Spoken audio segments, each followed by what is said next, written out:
Welcome students. Previous ক্লাসে আমি বোরের তত্ত্ব আলোচনা করেছিলাম। আজ আমি বোর তত্ত্বের প্রয়োগ নিয়ে ডিসকাস করব। তোমরা হেডিং করো বোর তত্ত্বের প্রয়োগ।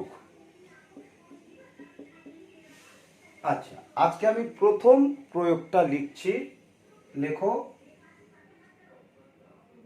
যে হাইড্রোজেন বা উহার মতো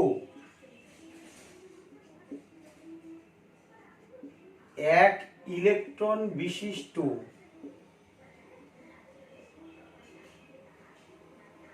আয়নের এনতম কক্ষের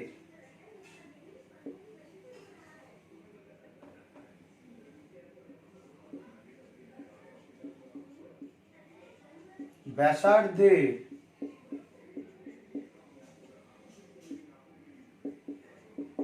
রাশিমালা নির্ণয়।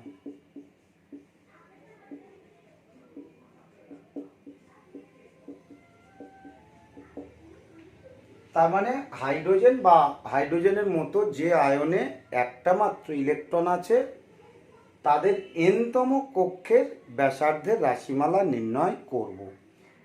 দেখো, তার মানে এনতম কক্ষ বলতে ধরো এইটা নিউক্লিয়াস, এটা 1 নম্বর কক্ষ, এটা 2 নম্বর কক্ষ, এটা 3 নম্বর কক্ষ, এরকম ডট ডট ডট ডট করে এনতম কক্ষ।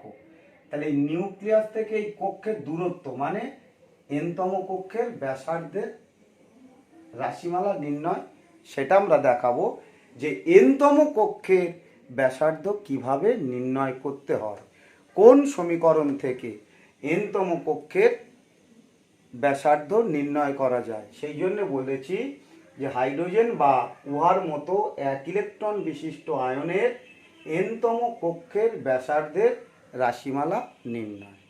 তাহলে দেখো, আমরা আগে রাদারফোর্ডের থিওরি পড়েছি, বোরের থিওরিও পড়েছি। তাহলে রাদারফোর্ডের থেকে তুমি কি পেয়েছিল? লেখো রাদারফোর্ডের তত্ত্ব থেকে পাওয়া যায়, কি পাওয়া যায়? M V square by R. এটা অপকেন্দ্র বল ইকুয়াল টু ছিল কি Z square by R square. এটা ছিল অভিকেন্দ্র বল। তাহলে একটার কেটে দিলাম, তাহলে থাকলো কি? এখানে শুধু রাখলাম ভি স্কোয়ার, আর এখানে রাখলাম কি জেড স্কোয়ার বাই একটা এম, আর নিচে আর আছে এম আর। এইটাকে আমরা 1 নম্বর সমীকরণ দিলাম। ঠিক আছে, এইটাকে আমরা 1 নম্বর সমীকরণ দিলাম। আবার দেখো, বোরের তত্ত্ব হতে পাওয়া যায়, বোর তত্ত্ব থেকে পাওয়া যায়, কি পাওয়া যায় না, এম ভি আর অপকেন্দ্র বল equal to NH by 2 pi. এটা আমরা দেখিয়েছি। তাহলে এখানে এদের স্কোয়ার যদি করি, M square V square R square, তাহলে এদেরও স্কোয়ার করব, M square H square by 4 pi square. এবারে আমরা ভি স্কোয়ার ইকুয়াল টু লিখছি, V square equal to N square H square by কি 4 পাই স্কোয়ার, আর এম স্কোয়ার আর R square এদিকে নিচে চলে এলো। ঠিক আছে, ভালো করে দেখো। তাহলে এটাকে আমরা 2 নম্বর সমীকরণ দিলাম। তাহলে রাদারফোর্ডের তত্ত্ব থেকে পাচ্ছি V square equal to Z square by M R. বোরের তত্ত্ব থেকে পেলাম V square equal to N square H square by 4 pi square M square R square, তাই তো? তাহলে এখানে ভি স্কোয়ার ইকুয়াল টু এটা, তাহলে এখানেও ভি স্কোয়ার ইকুয়াল টু এটা। তাহলে ভি স্কোয়ার কি সমান, তাহলে এটার এটা কি হবে? সমান হবে, তাই তো? তাহলে এবারে আমরা লিখছি সব কিন্তু লিখে রাখবে। লেখো 1 নম্বর এবং 2 নম্বর সমীকরণ তুলনা করে পাই।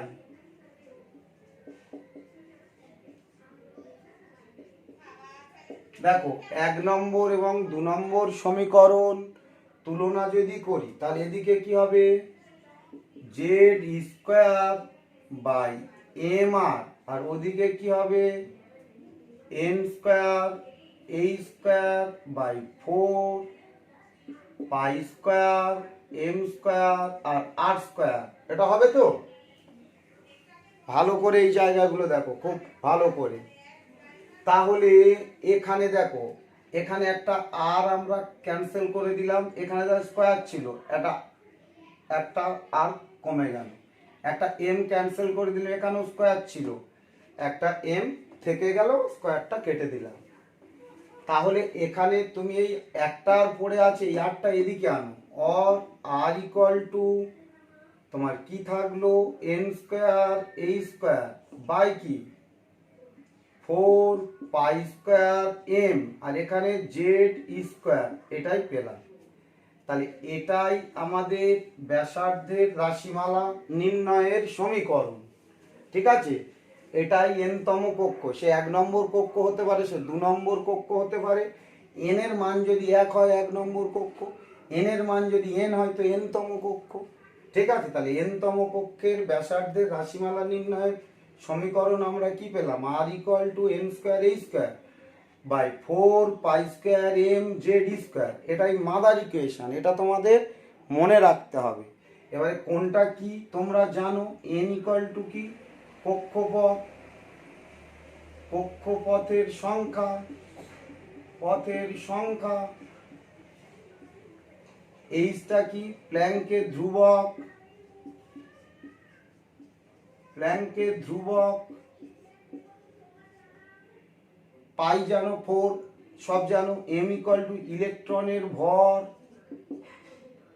জেড ইকুয়াল টু নিউক্লিয়াসের আধান বা প্রোটন সংখ্যা বলি, নিউক্লিয়াসের আধান বা কি বলি, প্রোটন সংখ্যা বা প্রোটন সংখ্যা বলে।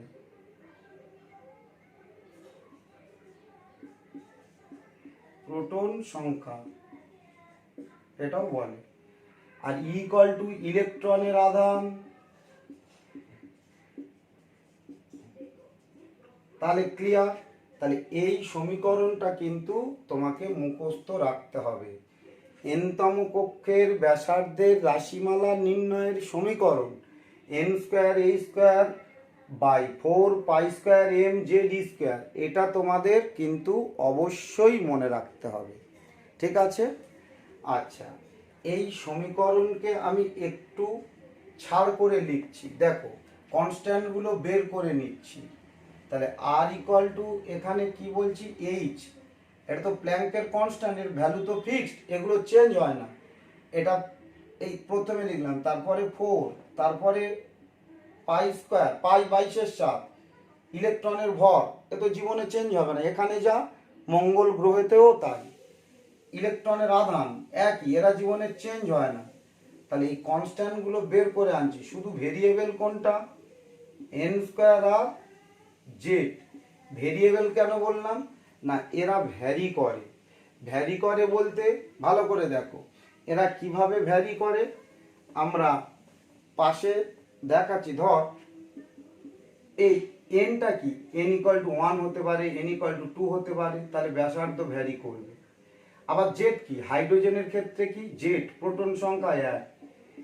এই হিলিয়ামের প্রোটন সংখ্যা কি, হিলিয়ামের প্রোটন সংখ্যা 2, লিথিয়ামের 3। তাহলে জেড আর এনটা ভ্যারি করতে পারে, এই জন্য এদের বাইরে রাখলাম। ঠিক আছে, এদের এই জন্য একদম বাইরে রাখলাম। আচ্ছা, এবারে আমরা তাহলে এখানে একটা কি দিতে পারি, কনস্ট্যান্ট দিলাম। এখানে কি দিলাম, কনস্ট্যান্ট। এইটাকে কনস্ট্যান্ট ধরে নিলাম into N square by Z. তাহলে এখানে কি লিখলাম, এখানে দেখো a square by 4 pi square M square H equal to এই কনস্ট্যান্ট, আর এর ভ্যালু আছে, এর ভ্যালু কত আংস্ট্রংয়ে দেখো 0.529 আংস্ট্রংয়ে, এটা ক্যালকুলেট করলে পাবো। তাহলে এই ভ্যালুটা আমরা পেয়ে গেলাম, ঠিক আছে। তার মানে আমরা ছোট্ট করে এখানে শর্টকাট ইকুয়েশন কি পেলাম, শর্টকাট ইকুয়েশন পেলাম আর ইকুয়াল টু এই 0.529 into N square by Z, এটা কিসে আংস্ট্রং ইউনিটে, আংস্ট্রং ইউনিটে এইটা পেলাম, এটাই আমাদের শর্টকাট ইকুয়েশন, ঠিক আছে।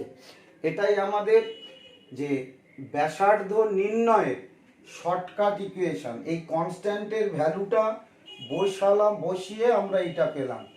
তাহলে তোমাদের দুটো পয়েন্ট, একটা মাদার ইকুয়েশনটা মনে রাখতে হবে আর এই শর্টকাট ইকুয়েশনটা মনে রাখতে হবে। এই শর্টকাট ইকুয়েশনটা মনে রাখলে আমরা যে কোনো প্রবলেম করতে পারবো। এখন আমি দুটো প্রবলেম করাবো। আচ্ছা, এখানে প্রথম একটা প্রবলেম তোমরা লেখো, কোশ্চেন 1, যে হাইড্রোজেন পরমাণু 1 নম্বর কক্ষের ব্যাসার্ধের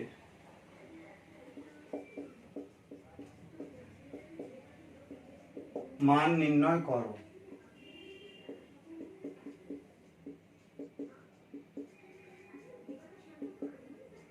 এইটা পড়লো। তাহলে আমরা প্রথমে ইকুয়েশনটা কি লিখবো, 0.529 এন স্কোয়ার বাই জেড, এটা আংস্ট্রং। 1 নম্বর কক্ষপথ বলেছে, তাহলে এন ইকুয়াল টু 1, আর হাইড্রোজেনের জেড প্রোটন সংখ্যা কত 1, তাহলে অর আমরা কি লিখছি 0.529 ইন্টু উপরে 1 স্কোয়ার বাই নিচে 1, এত আংস্ট্রং ইকুয়াল টু কি পেলাম 0.529 আংস্ট্রং পেলাম, ঠিক আছে। তাহলে আনসার ক্লিয়ার। শর্টকাট মেথডে আমরা খুব সহজে প্রবলেমগুলো করতে পারলাম। তাহলে এখানে লিখে রাখবে, যে একটা পয়েন্ট লিখে রাখো, যে হাইড্রোজেন পরমাণু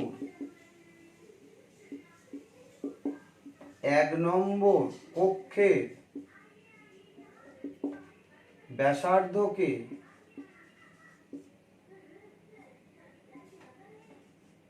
বোরের ব্যাসার্ধ বলে।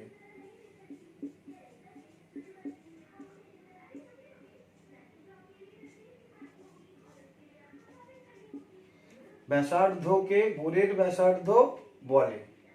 ইহাকে A0 দ্বারা চিহ্নিত করা হয়। তাহলে কি 0 দ্বারা চিহ্নিত করা হয়, A0 দ্বারা চিহ্নিত করা হয়, এটা যেন মনে থাকে। তাহলে A0 ইকুয়াল টু কি 0.529 আংস্ট্রং, ঠিক আছে। A0 ইকুয়াল টু কি 0.529 আংস্ট্রং, এই জায়গাটা যেন লেখা থাকে। অ্যানাদার একটা প্রবলেম বলছি, লেখো লেখো, যে বেরিলিয়াম 3+ আয়নের 2 নম্বর কক্ষের ব্যাসার্ধের মান নির্ণয় করো, মান নির্ণয় করো, ঠিক আছে। এইটা পড়লো। তাহলে আমরা ফর্মুলা জানি কি, R equal to 0.529 into N square by Z angstrom, এইটা। তাহলে এখানে জেড বেরিলিয়াম কত আমরা জানি 3, এই 4, বেরিলিয়ামের প্রোটন সংখ্যা কত 4, আর এন কত দেওয়া আছে 2, তাহলে এখানে আমরা বসাচ্ছি 0.529 ইন্টু 2 স্কোয়ার নিচে 4, এত আংস্ট্রং। তাহলে এটা কেটে গেল, তখন আলটিমেট কি পেলাম, এত আংস্ট্রং। তাহলে ক্লিয়ার। এরকম ছোট ছোট যদি প্রবলেম আসে তোমরা খুব সহজে পারবে। পরের ক্লাসে আমি বোর তত্ত্বের আরেকটি প্রয়োগ নিয়ে আলোচনা করব। আজ আমি এই পর্যন্ত রাখলাম।